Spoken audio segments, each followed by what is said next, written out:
Hey folks, this is Matt once again. Welcome back to sort of the kind of the end of the little Wes Craven mini marathon that I've been doing. There might be a couple other videos or podcasts or such sort of wrap up thoughts on Wes Craven. But of course I reviewed Stream 4, didn't want to end that on a rant, so wanted to talk about The Serpent and the Rainbow, a film that I've reviewed before, but I'm fine with reviewing it again because I love the movies. One of my top 3 favorite Wes Craven films. And this one, I think it just did a lot of stuff right. It has a great creepy score by Brad Fiedel, who did, of course, Terminator and Terminator 2. Wonderful performance by Bill Pullman. I mean, he had done Spaceballs, but this really showed that he could do a dramatic role and a lead role in that capacity. I love the story, based on, I forget the guy's name, Wade Davis, I believe. And, of course, loosely based, but I thought they picked great locations. They shot it in Haiti for the most part. Then when things got too crazy, they went to, I believe, the Dominican Republic. But I thought the locations were very effective. Really did feel like you were entering a different world. And of course, at this time, there's a lot of movies about voodoo. You had The Believers, which I remember liking. You had Angel Heart, which I remember not minding. And I would say this is my favorite Bill Pullman film, my favorite film dealing with voodoo. Like I said, it's my third favorite Wes Craven film after Shocker and The People Under the Stairs. And a lot of creepy images too. I mean, like this, for example, this sequence where Bill Pullman wakes up from his bed and he's watching from his door and he sees this coming into the embankment. Just a boat on fire with a corpse just like this. And then a bride of a corpse walks up to him on the doorway, and the things flutter and shutters close, and then the room sort of turns to a coffin, and then blood starts filling up over him. Just really creepy images. There's another one before that where the bride opens her mouth like this, and an actual real snake comes up and hits Bill Pullman right in the face. Of course, the scene where you have your villain Zacchaeus Mokai, who's been in a few films. I remember him in flicks like Body Parts. To scare him off, he's tied down, butt naked, in a chair. And he's like, "What do you want?" And the villain, "I want to hear you scream." "Okay, I'll scream." "Ah, not good enough." And puts a big spike right through his dick. Now, you don't see it, but you get, from Bill Pullman's performance, you get the general idea. And later on, he's thrown to the road and he has his underwear on. You see this blood on the front. So you get the idea. And that makes every man cross his legs in that scene. But Bill Pullman does get his revenge at the end. And just love the idea, love the story about this anthropologist who, at the beginning of the film, he's on this sort of an expedition, and he meets this. I don't know if you want to call him a sort of a priest, a doctor, a shaman, however you want to call him. And he sort of is able to envision his spirit animal, but then he also gets a feeling of the dark events that are going to be coming. So like he gets sucked into the ground, and there's people trying to grab him as he's sucked into the ground as if it was quicksand, and flies into the abyss. He tries to get to his pilot, who's going to fly him out of there, but he's dead. It's just maggots all over him. And long story short, he finally gets out of there with the help of his spirit animal. And it might sound stupid, but I thought it was done very well by Wes Craven. I thought it was handled very well. It wasn't goofy. It's pretty creepy at times. I mean, there's even the scene where he comes into his room and there's like a dead pig stuck up there with blood on the walls. And then he turns and all you see is a shadow of someone. And even just the shadow of someone was, I think, a creepy image. And he gets out of there. Or even after that one dream with this, he wakes up in bed and there's this woman whose head just falls off. And that's where Zactus Mokai is able to frame him so he can kick him out of the country. And even when he gets back home, you have another strange scene where he's at a party and this woman's drinking. She actually eats the glass from she's drinking from and tries to stab Bill Pullman. And throughout it, the reason he's there after his exposition at the beginning is you actually have Michael Gough, Alfred from the early Batman films. He's a friend of Bill Pullman. And Pullman pretty much this guy that they find out was clinically dead in Haiti, and it might be due to this powder that when you take it or when it's blown on you will make you appear dead, but you're not really dead. I mean, you even have a sad scene at the beginning where the guy is in the coffin and his family's crying for him, and you see like a tear go down the guy's eye. And even though you're clinically dead, you can still see and hear everything. You just can't move, and your pulse and breath are so shallow that you appear dead. And when Bill Pullman gets there, he finds a guy, and then you get the idea that Zactus Mokai is this sort of evil priest that he just maybe collecting souls or stealing souls so that he can control them and make them do his wishes.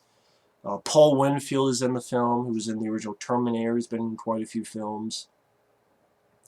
Even he has a weird scene, like when Bill Pullman is in crazy mode in this sequence where he just affected with the powder and he's begging the people, "Don't bury me, I'm not dead."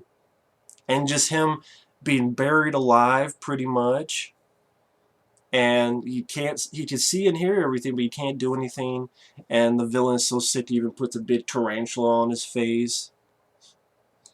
And then a friend that he met earlier helps get him out of there. I know I'm going all over the place, but I did a review for this film, and I know the Stream Factory was going to do a Blu-ray, and apparently that's still going to happen early 2016, but I have no idea what's going to be on it. I highly doubt Wes Craven did anything because he didn't do anything new for Shocker, and it's more than likely because he had brain cancer. Maybe it took all his strength to do anything for The People Under the Stairs, a new commentary.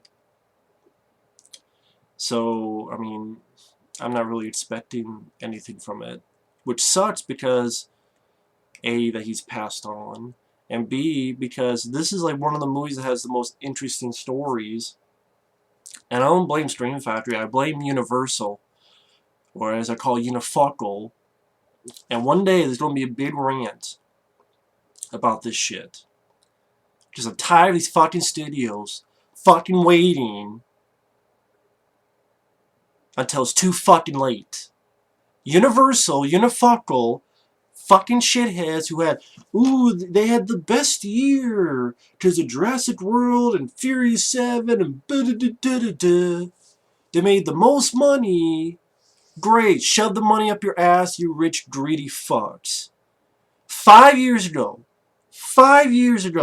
you could have done something for this movie and Shocker and The People Under the Stairs. 5 years ago. Or 10 years ago. And then you could have gone Wes Craven and other people. But no, you fucking wait, and you fucking wait, then you don't fucking do anything. Say, oh yeah, okay, Stream Factory, you do it. Then it's too fucking late. Because Universal are a bunch of fucking assholes. I'd rather see Wes Craven's thoughts on this? The fucking Jurassic World. Universal kids kiss my ass. Now, if you're wondering what I'm doing, I have a book. The Films of Wes Craven. I had this for a very long time, and I got this out and read it, started reading it again. If you're a fan of Wes Craven, I definitely suggest this book.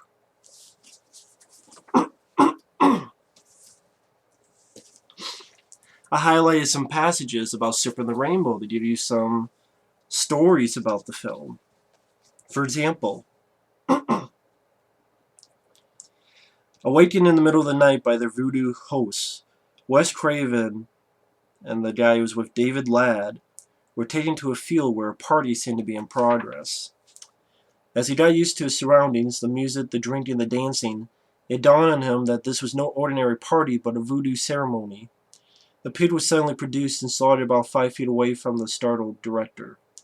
The gathered throng began streaming, and the blood from the pig was collected in buckets and circulated to be drunk. As the bucket drew closer, Wes Craven got paler. The priest in charge did not make his guests drink the blood, which came as a huge relief to Wes Craven. We were lucky because based on what we had already learned about voodoo, you could be in serious trouble if you don't drink it.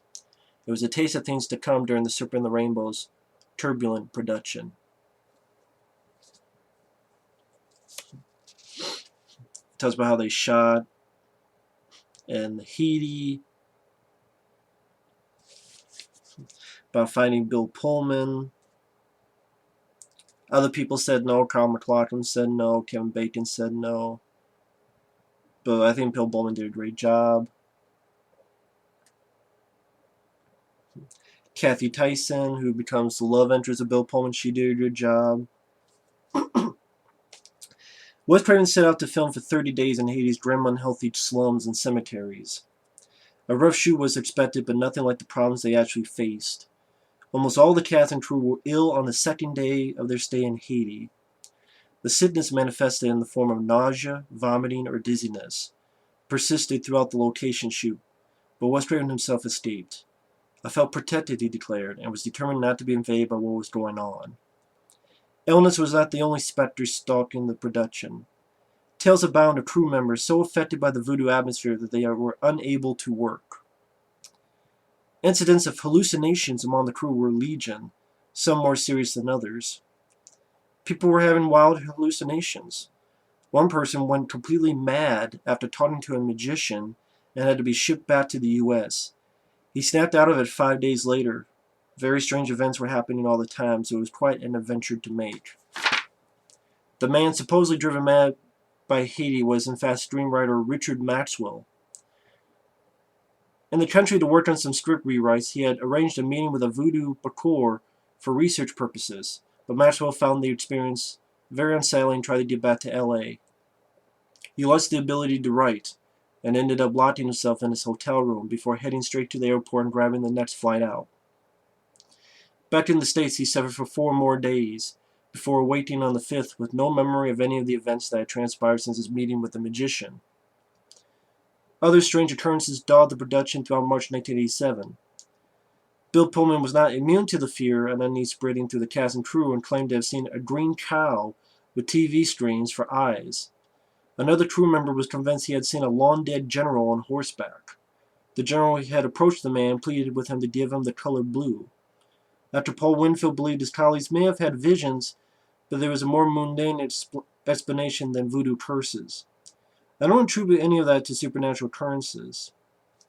I was very curious about the locals who would put themselves in a trance. One put himself in a trance and started speaking in tongues. You could see a physiological change take place in his face. I'm a pretty good actor, but to have cheekbones seem to sharpen, I don't think that's something I could do. I'm not saying it was fake, but as an actor watching this performance, I could see its mechanics.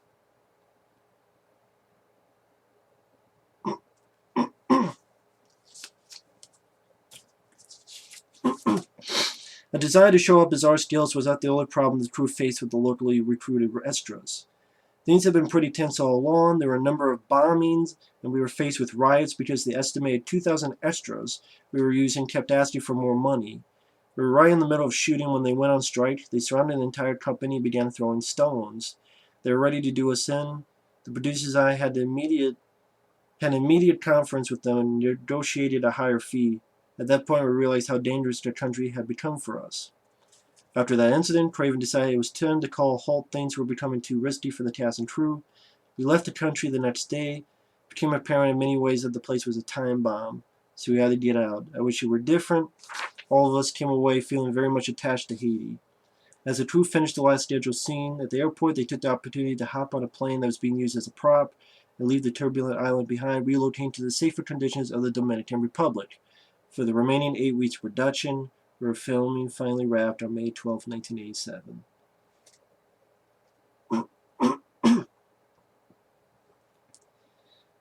Even when the video came out, when the film was released on video in Britain in 1989, CIC video distributors thought it would generate publicity. They sent live Chinese rat snakes to 700 video stores nationwide to promote the film.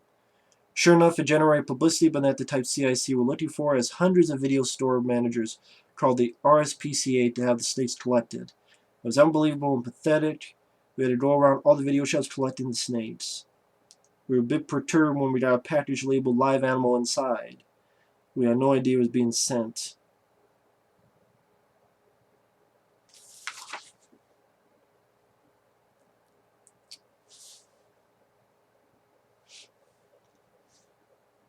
Making The Serpent and the Rainbow changed Wes Craven in a way that no other filmmaking experience would. Haiti really mellowed me out. I almost died down there, and I experienced a lot of strange things. So when I came through it all, not only alive but healthy, I decided to begin taking my life a bit easier. The experience was definitely therapeutic. I learned about another place, and I've learned much about myself.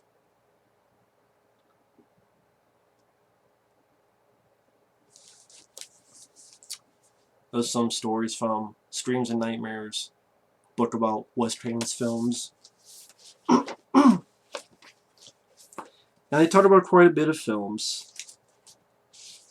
It's a really good book. Again, if you're a fan of Wes Craven, definitely give this a look. It does talk about some of the Scream films. Even talks about stuff like Mind Ripper, which he produced, Vampire Brooklyn, Wes Craven's New Nightmare, People on the Stairs. Yeah, it's a really great book. Definitely suggest you pick it up. But I figure since I did a review of The Serpent and the Rainbow, at least give you some passages from that book. But The Serpent and Rainbow is just great. I mean, I love, like I said, I love the location they shot in Haiti, or even the Dominican Republic. I love Brad Fidel's score. I think it fit the film very well. I believe there was a song later on by Godsmack called Voodoo, with a "I'm not the one who's so far away," which was used, I remember, in the intro of the MTV's show Fear. I believe they based that song on this movie. I remember I had a music video. Me or someone else had a music video a long time ago using that song with this. I could be wrong though. I remember. I swear I did that a long time ago on an older account. But I love the story. Sorry. Love the story. Love the idea.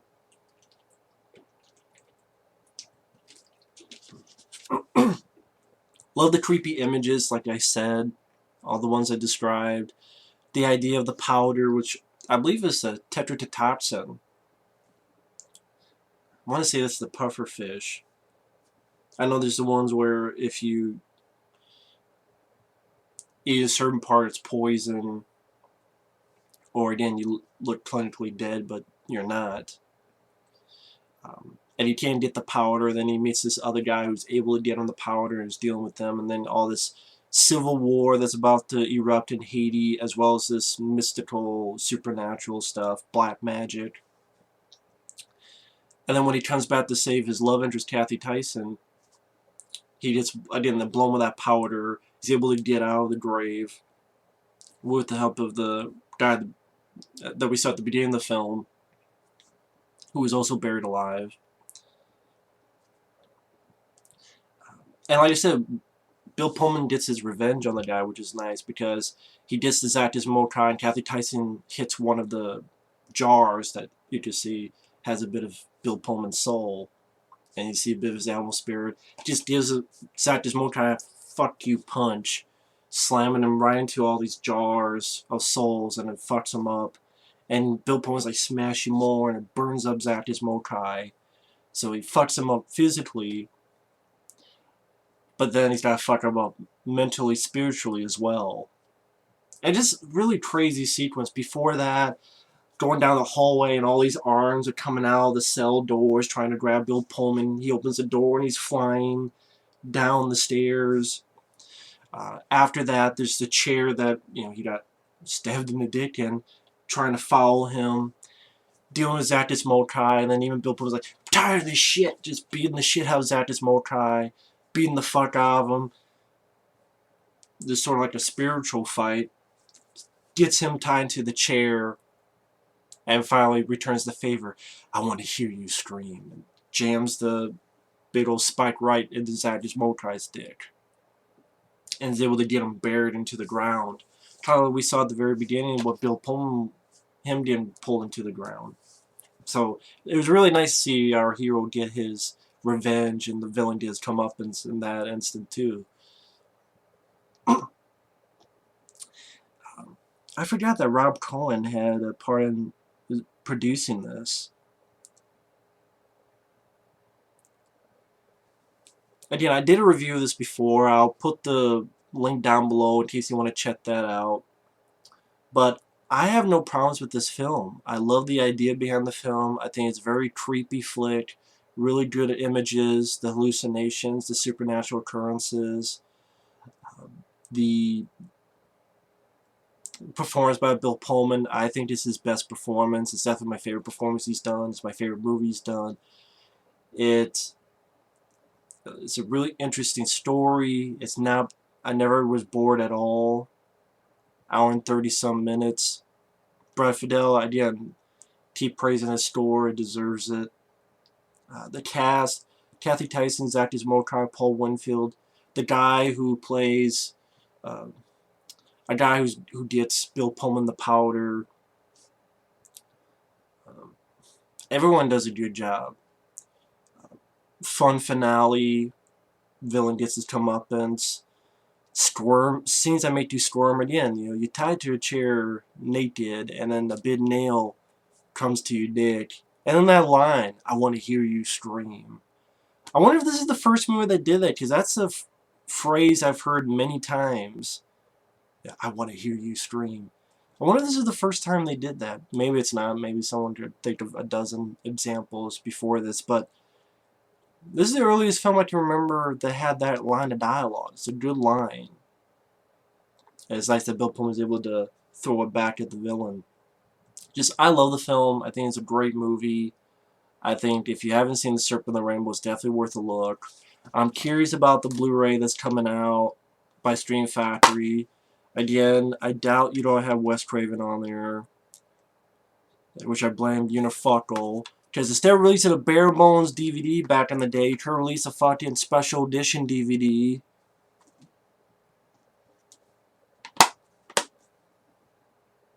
Remember that time when Universal was releasing all these editions like Daylight and all these other movies on special edition DVDs? No, you can't do it for Serpent and the Rainbow for like in October for Halloween season.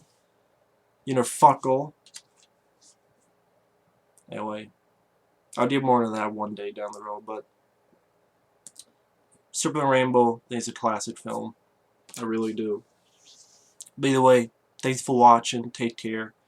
And still had got a lot of other stuff to get to, so I will see you guys later. Bye-bye.